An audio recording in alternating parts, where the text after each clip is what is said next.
Hola, muy buen día. El día de hoy vamos a presentar la optimización del proceso de la producción de metanol a partir de un gas natural. Este proyecto analiza el proceso completo, identifica puntos críticos y propone mejoras mediante integración energética y de agua. Para comenzar, es importante entender por qué el metanol es un compuesto tan importante. El metanol es uno de los químicos más producidos en el mundo y más del 90% proviene del gas natural. A pesar de ser un proceso ampliamente utilizado desde hace muchísimas décadas, tiene varias desventajas. Consume muchísima energía, usa grandes cantidades de agua y genera emisiones significativas de dióxido de carbono. Por eso, nuestro proyecto busca optimizar este proceso utilizando herramientas modernas de modelado y optimización. El primer paso fue caracterizar el proceso actual. Identificamos más de 16 corrientes principales, cada una con sus condiciones de temperatura, presión, caudal y composición. Después, analizamos el diagrama de proceso. Cerramos balances de materia y de energía, y a su vez preparamos los datos para construir nuestro modelo matemático. Con base a esta información, desarrollamos una superestructura con diferentes alternativas tecnológicas y después la optimizamos mediante la programación en GAMS, integrando también el uso de energía y de agua. Antes de analizar la optimización, es necesario entender la química del proceso. La materia prima es el gas natural, que es principalmente metano, junto con vapor de agua. En el reformado ocurren dos reacciones clave: la reforma con vapor, que es fuertemente endotérmica, y la reacción de desplazamiento agua-gas. Después, en el reactor de síntesis ocurre la reacción que produce metanol a partir de monóxido de carbono y de dióxido de carbono. Estas reacciones son exotérmicas y están limitadas por el equilibrio, por lo que el diseño del reactor, la temperatura y el reciclaje son fundamentales. Ok, ahora vamos a pasar a la descripción del proceso. En el diagrama de flujo que se ve aquí en la diapositiva es de nuestro proceso seleccionado, la producción de metanol. Este fue simulado en Aspen y produce 729 kilomoles sobre hora de metanol al 99%, a partir de 1000 kilomoles sobre hora de gas natural mediante reformado con vapor. Este proceso está dividido en 4 etapas principales. La primera es el reformado de gas natural. Aquí se genera el gas de síntesis. En la segunda etapa es la recuperación de calor y preparación del gas de síntesis. Esto ya aquí ya se empieza a incluir la integración térmica. Y la etapa 3 es la síntesis del metanol, que es donde se encuentra el reactor catalítico. Y la última etapa es la destilación del metanol crudo para alcanzar la pureza requerida. En la siguiente diapositiva les voy a explicar qué ocurre en cada caso, en cada etapa, perdón. Ahora sí, vamos a ver qué pasa en cada etapa usando igualmente el diagrama de flujo anterior. En la primera etapa, que es el reformado, que es el que está en la parte izquierda, el gas natural y el vapor se calientan en el horno y reaccionan dentro del reformado. Y este sale como gas muy caliente. Esta es nuestra corriente H1. En la recuperación, en la segunda etapa, que es la recuperación del gas de síntesis, este gas caliente precalienta la alimentación y luego sigue enfriándose. ¿Okay? En la etapa 3, la del síntesis de metanol, el gas entra al reactor casi isotérmico y aquí ocurre una reacción exotérmica y se genera vapor. Se genera vapor con el calor liberado, que en este caso es la corriente C2. Al salir del reactor baja su temperatura, que esta es la corriente H3. Y finalmente en la última etapa, que es la etapa 4, es la etapa de la destilación. Aquí se separa el metanol crudo del agua y gases que no reaccionaron. Y en el fondo de la columna sale la corriente H4 y el metanol puro sale por arriba, que está al 99%. Ok, y para nuestro proceso nosotros decidimos meter una mejora o implementar una mejora. Esta fue agregar una recirculación desde el último flash. Aquí pusimos igual un diagrama del proceso ya con esta nueva recirculación. En el diagrama el último flash es representado con este rectángulo amarillo. Entonces la recirculación consta desde este último flash hasta la primer corriente de lavado, como se ve en la línea aquí, esta azul punteada aquí en la imagen. Esto permite recuperar metanol disuelto, también permite reducir el desperdicio de agua y optimizar el consumo de agua fresca. evitando así mismo que pues se pierda la purga, ¿no? Con esto el rendimiento global sube y bajamos el impacto ambiental. Voy a presentar un poco sobre la superestructura de nuestra planta de producción de metanol, la cual nos ayudará a poder elegir dónde ubicar la planta industrial de producción de metanol en México. La idea no es escoger un lugar al azar, sino con base a varios filtros cualitativos, como son la materia prima, condiciones climáticas, transporte para exportación, transporte nacional y finalmente el tema de residuos industriales.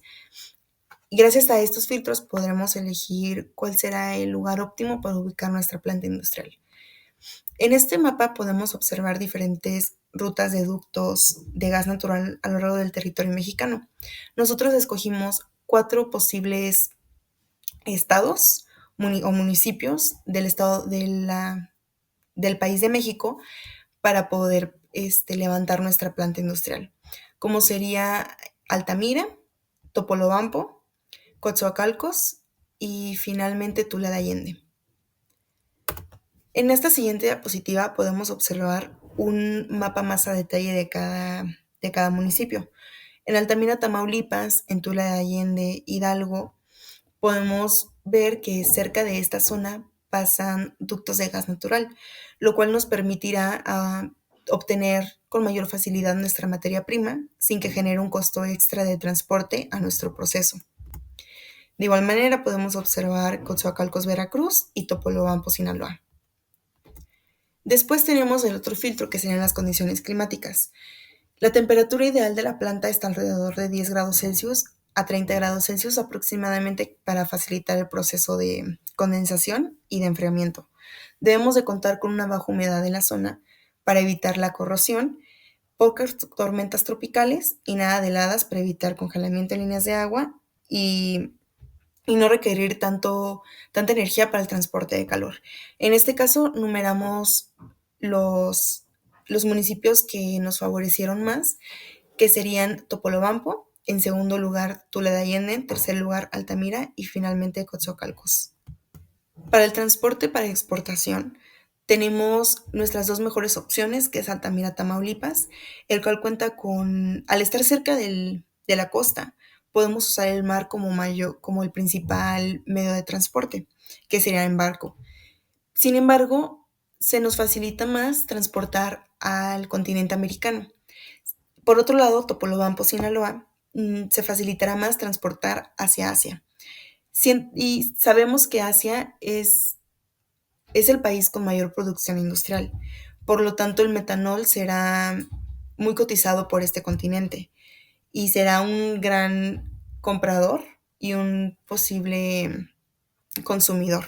Para el transporte e importación, Tula de Allende es más atractivo, ya que está en una zona centro del país y tendrá más distribución hacia la zona sur, hacia la zona centro. En cambio, Coatzacoalco se encuentra solamente enfocado hacia el sur de México, al igual que es en el caso de Topolobampo, que se encuentra más ubicado hacia el norte. Sin embargo, no deja de ser un gran potencial Topolobampo para la exportación. Ya que pasamos por los filtros cualitativos para poder determinar estas 4 zonas potenciales, podemos pasar hacia el ámbito cuantitativo. En esta tabla se resumen los costos de gas natural, costo de mano de obra, costo de agua industrial, distancia del puerto de exportación y el CO2 capturado.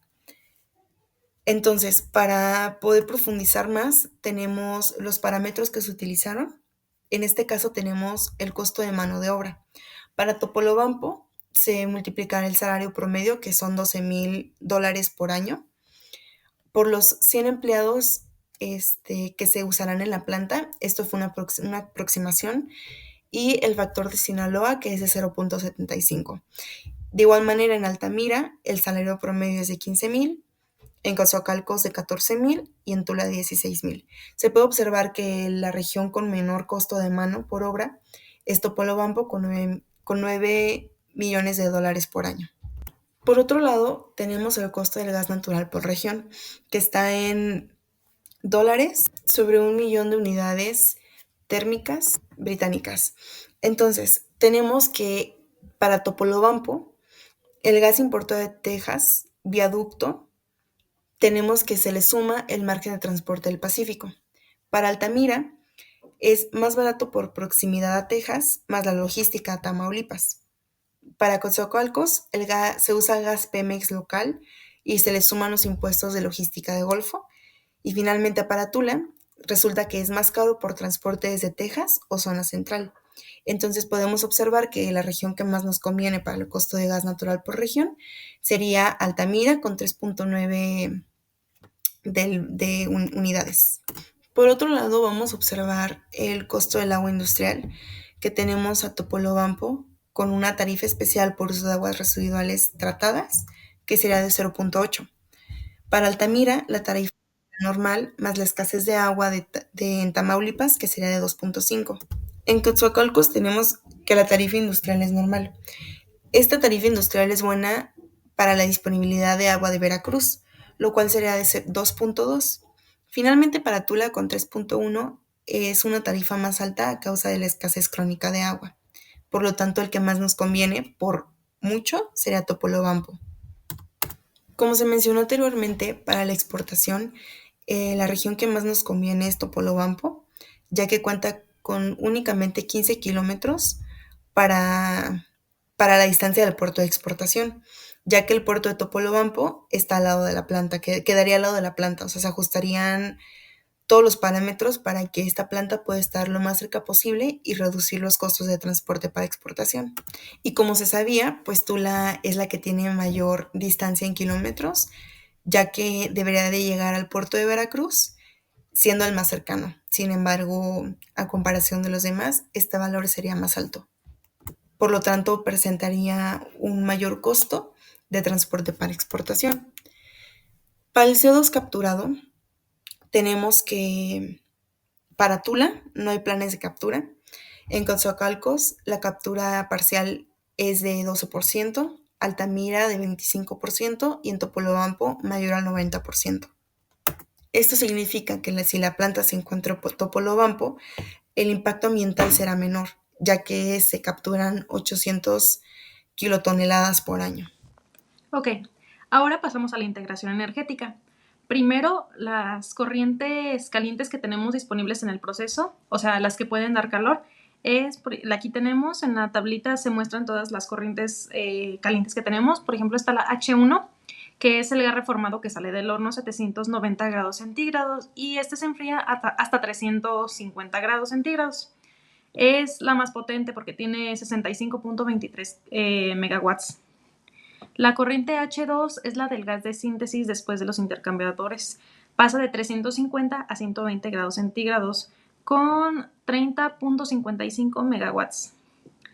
La corriente H3 es la salida del reactor de síntesis. Esta pasa de 280 grados a 50 grados centígrados y tiene 27.23 megawatts.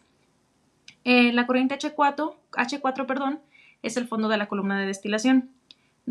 Pasa de 118 a 110 grados centígrados y solo tiene 0.74 megawatts, pero le incluimos, pues, más que nada para ser más realistas. Entonces, en total tenemos 123.8 megawatts de calor disponible que podemos recuperar si los emparejamos bien.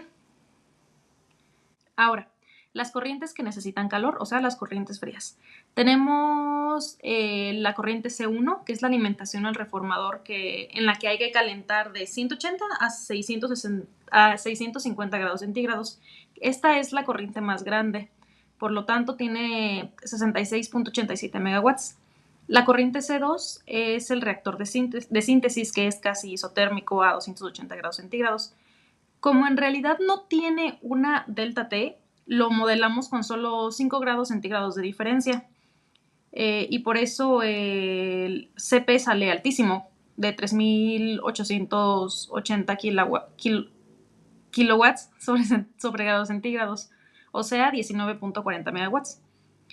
En la corriente C3 es el reboiler de la columna, pasa de 105 a 118 grados centígrados y tiene 12.6 megawatts. Entonces, la total demanda de calor es de 98.87 megawatts. O sea, en teoría, podemos cubrir casi todo el calentamiento con recuperación interna. Y estos son los parámetros que usamos. Los datos de temperatura, flujos y cargas térmicas vienen directo de nuestra simulación en Aspen. Entonces los costos y parámetros técnicos los tomamos de literatura estándar. Por ejemplo, la delta T, que es mínima de 10 grados centígrados, el coeficiente de película típico para gases, que es de 0.8 kilowatts sobre metro cuadrado grado centígrado, y el vapor de alta presión, que son 90 precios sobre kilowatts por año, el agua de enfriamiento, que es 15 costo entre kilowatts por año, el costo fijo de cada intercambiador, con su exponente, y dos consideraciones importantes del modelo también son, por ejemplo, que la corriente C2 del reactor la tuvimos que modelar con un delta T igual a 5 grados centígrados. Eso ya lo hemos mencionado en la diapositiva pasada. ¿Para qué? Para que cuando lo tengamos que resolver no se vuelva loco. Por eso el CP es tan alto. Y la corriente H4 es muy pequeña, es de 0.74 megawatts, pero la dejamos porque aporta realismo al análisis. Entonces, con todo esto, ya teníamos la base perfecta para lanzar la optimización de la red de intercambiadores, que vamos a ver en la siguiente diapositiva. Bueno, para el modelo de optimización lo que hicimos principalmente fue basarnos en el modelo que ya existía de Grossman y Jay de 1990, en el que en este modelo como resultado obtenemos intercambiadores propuestos para nuestro sistema. Esos intercambiadores lo que van a hacer reducir el consumo energético en sí de nuestro proceso, en este caso la producción de metanol, y nos van a ayudar mucho a abaratar costos. Este modelo también nos arroja las áreas y también las nuevas condiciones de las corrientes que tenemos. Lo que hicimos como equipo fue usar este modelo como base, haciendo los cambios mínimos necesarios para que pueda representar nuestro sistema actual. Bueno, en sí el código es un poco complejo, entonces realmente para no hacer el video tan extenso y centrarnos solo en las partes importantes, vamos a detallar solamente los puntos críticos que sean necesarios para la solución de este código, de este modelo. Primero que nada, se define las corrientes que tengamos en el sistema y como hot streams, J como cold streams y N es un contador. Después vamos a hacer las variables binarias, las vamos a nombrar. Tenemos Z para todo lo que puede ser un intercambiador de calor. ZCU son solo los coolers o enfriadores y ZHU son los calentadores en sí. Después vamos a definir solo las variables positivas, calores, temperaturas y fuerzas impulsoras.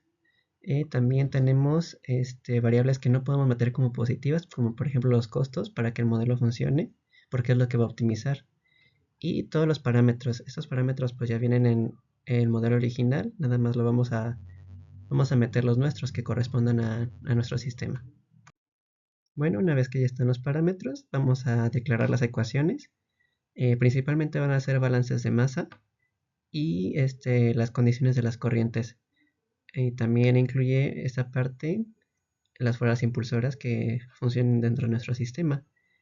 Y la más importante, una de las ecuaciones la que va a resolver el problema principalmente, va a ser la función objetivo, que va a ser la suma de todos los costos que saquemos en estas ecuaciones para minimizar las variables que contienen esas ecuaciones, de tal manera que encontremos un costo mínimo, planteando o definiendo la existencia o no de nuevos intercambiadores de calor.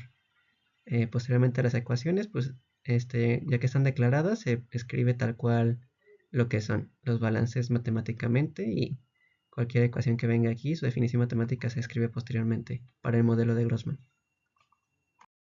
Bueno, en esta parte del código seguimos teniendo las ecuaciones de manera matemática, definiéndolas todas, definiendo límites y realmente esto no modificamos mucho, solo seguimos la misma sintaxis para nuestro problema.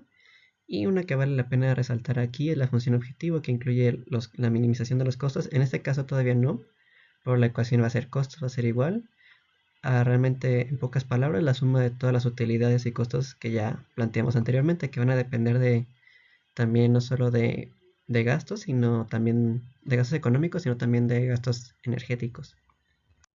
Bueno, en esta parte del código es donde ya empezamos a introducir los datos que corresponden ya a nuestro proceso. Como se mencionó anteriormente, estos parámetros los obtuvimos tanto de literatura y la mayoría de ellos, especialmente los que corresponden a las condiciones de las corrientes, se obtuvieron de una simulación de Aspen que encontramos en YouTube, la cual está citada en nuestro video. Y realmente solo queda meter todos los parámetros que correspondan a las ecuaciones que antes metimos. Bueno, en esta parte lo que estamos haciendo es definir los parámetros de los costos y utilidades. Estos principalmente salieron de literatura y de otros procesos similares que encontramos reportados. Son aproximaciones coherentes y que nos sirven bastante para representar con exactitud el problema. Por ejemplo, esta delta t que tenemos es para que el modelo funcione, es parte de la sintaxis del modelo y hay que definir un valor aproximado que sí sea útil para el proceso que tengamos actualmente. Hay que ser cuidadosos con eso. Y posteriormente tenemos unos arreglos que se hacen y también inicializaciones lógicas para que el problema pueda converger en la solución óptima o una factible en su defecto.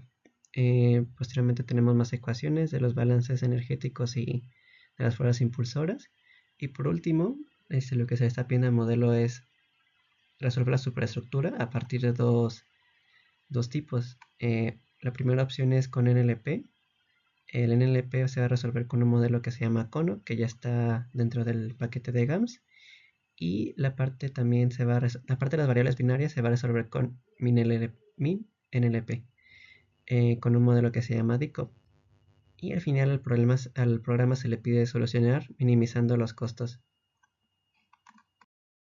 Una de las cosas extra que hace el problema, que nos puede ayudar bastante al momento de tomar decisiones, son las áreas. En la primera parte se nos definen las áreas con una aproximación de Chen de los intercambiadores. Posteriormente se nos definen áreas para calentadores y también para enfriadores. Y por último, la última parte del código es para que nos pueda, al momento de correrlo, que nos despliegue de manera clara y precisa las corrientes que nos interesan y los resultados que realmente nos importan. Bueno, una vez que ya corrimos el código para nuestro proceso, obtuvimos resultados muy favorables. De manera muy resumida, realmente el código sí te da muchos valores y bastantes parámetros que tú puedas analizar, pero para la simplicidad del video podemos decir que realmente fue muy favorable. Al final obtuvimos una red óptima que consta de 4 intercambiadores de calor y va a recuperar 86 megawatts del sistema, que realmente representa el 69% del calor que ya teníamos disponible. También las utilidades salieron bastante lógicas y coherentes en nuestro programa.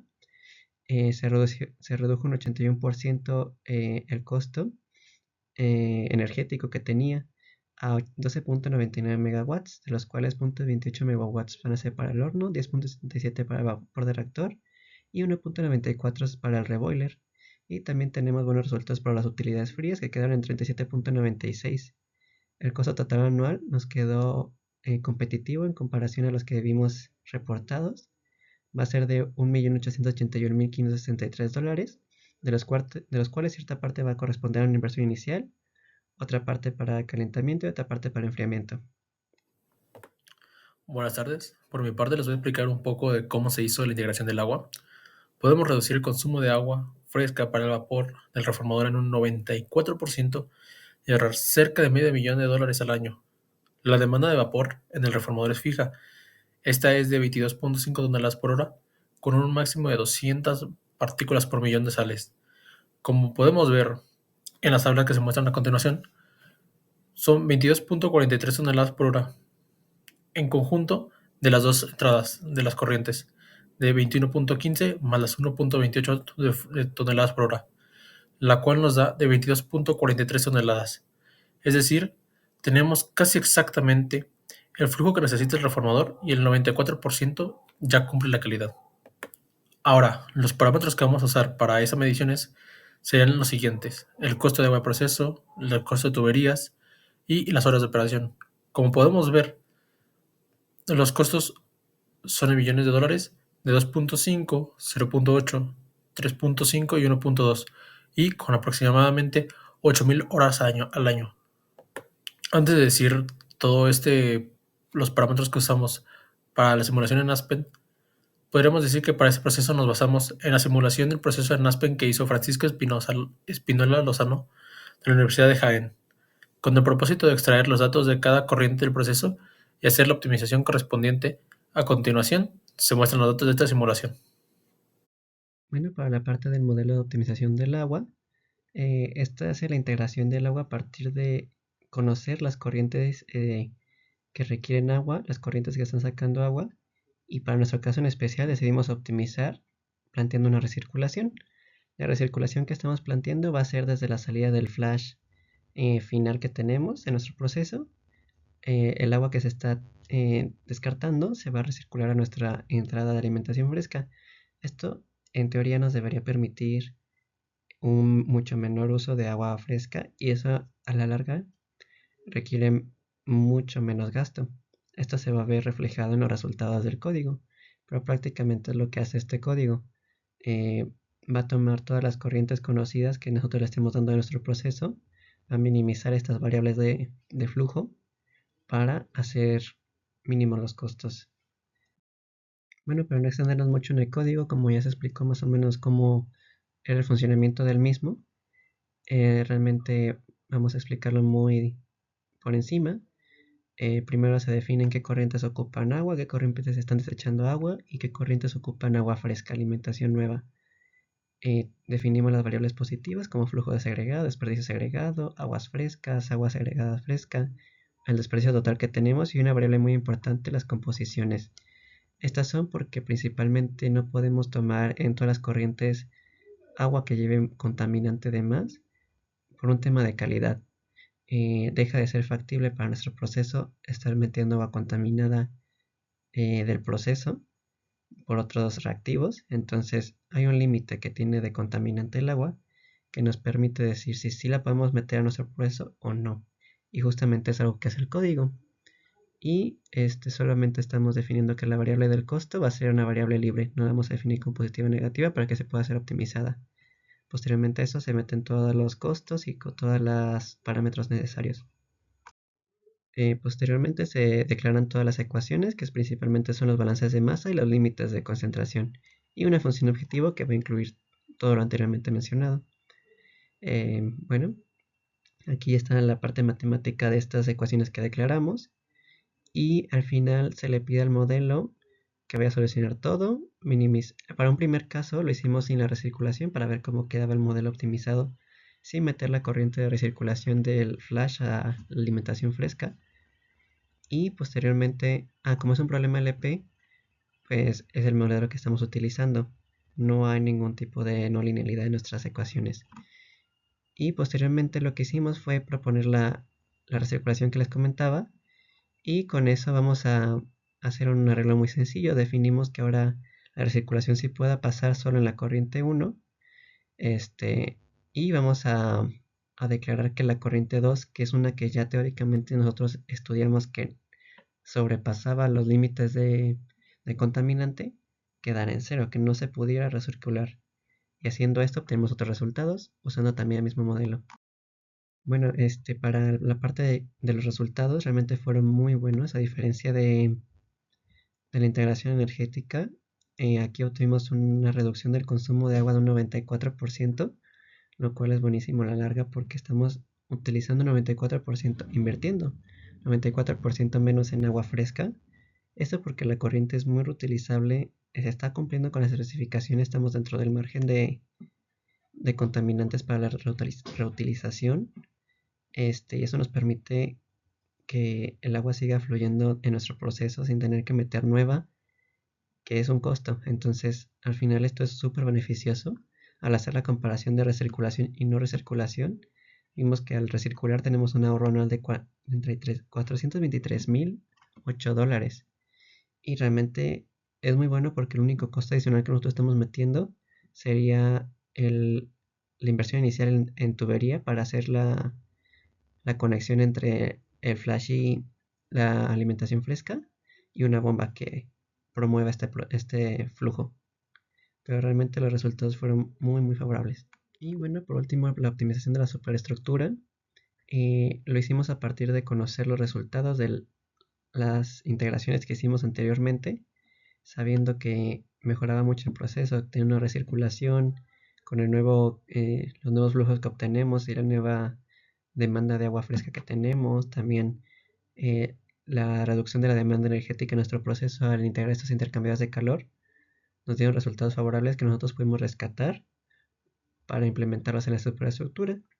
La superestructura rescató también datos que obtuvimos de plataformas como la INEGI para saber los salarios, para saber costos de la materia prima, costos de traslado, costos de transporte, que fueron necesarios para evaluar 4 candidatos que fueron propuestos en la parte teórica del video de la superestructura. Entonces el código que buscamos fue hacer un modelo que nos pudiera definir exactamente la ubicación óptima teniendo en cuenta estos costos y las integraciones que hicimos, donde fuera más factible y más recomendado y que minimizara los costos y el impacto ambiental para hacer nuestra planta de metanol. Bueno, consideramos que vale mucho la pena rescatar un poco de la sintaxis y de cómo nosotros implementamos el modelo de la planificación, ya que fue una propuesta enteramente por el equipo. Y principalmente lo que hicimos en un inicio fue plantear un conjunto con las ubicaciones posibles a nuestros candidatos.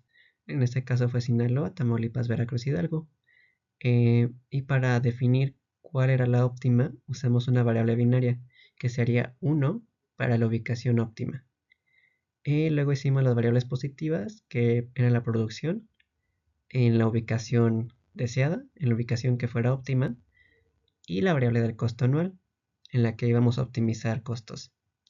Se metieron los parámetros conocidos que se investigaron en la literatura, por ejemplo, la capacidad que está estandarizada, el gasto por tonelada, costos de transporte, y como una variable para mejorar el medio ambiente, metimos el ahorro de CO2 que hay en nuestros sistemas.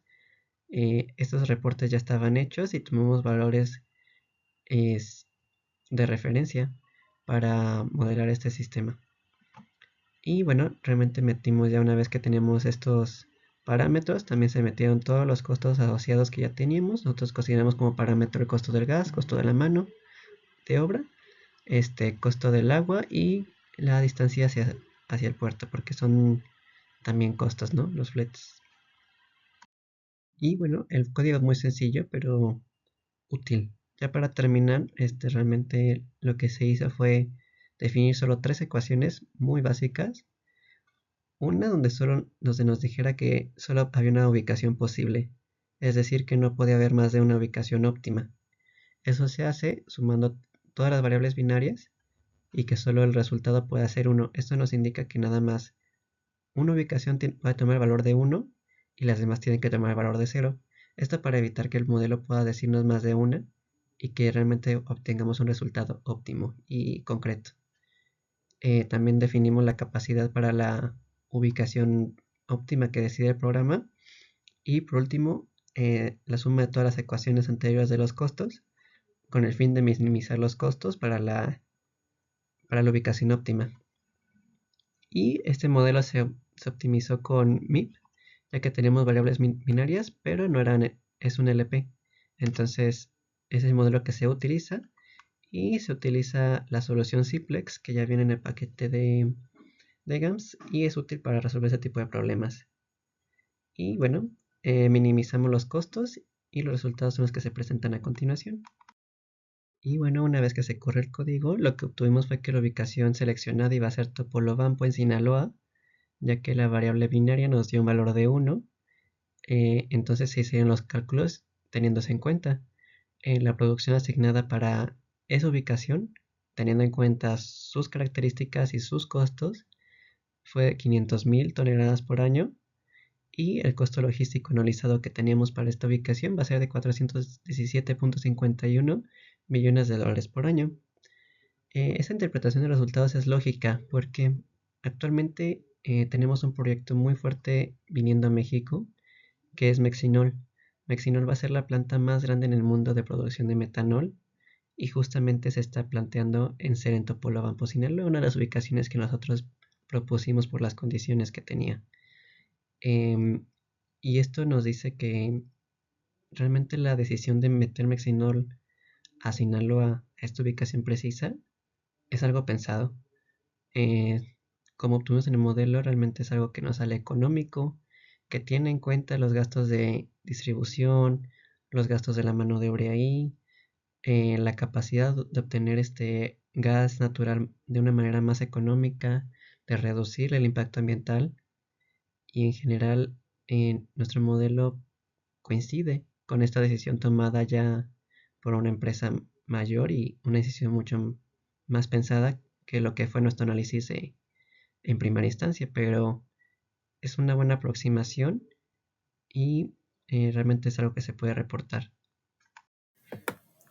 Como conclusión, podemos decir que nuestro trabajo demuestra que la integración simultánea de energía, agua y una planificación estratégica convierte un proceso convencional de producción de metanol en una planta altamente eficiente, sostenible y económicamente competitiva a nivel mundial, los cuales fueron los logros que obtuvimos fueron la integración energética, la cual recuperó 86 megawatts, los cuales son 69% del calor disponible, reduciendo el consumo de utilidades externas en un 81%, de 68.5 a 13 megawatts. También fue la integración de agua, la cual se logró reutilizar el 100% del condensado del flash, los cuales son 21.15 toneladas por hora, y reducir el consumo de agua fresca en 94%, de 92.5 toneladas por hora a simplemente 1.35 toneladas por hora, y la generación de fluentes contaminados en igual proporción. También, con una planificación estratégica, con el modelo del MIP, se identificó que Topolobampo, Sinaloa, es una ubicación óptima para una planta de 500,000 toneladas por año, con un costo logístico anualizado de tan solo $417,508 al año, entre 5 y 20 veces inferior a las alternativas analizadas en Altamira, Tamaulipas, Coatzacoalcos, Veracruz y Tula, Hidalgo.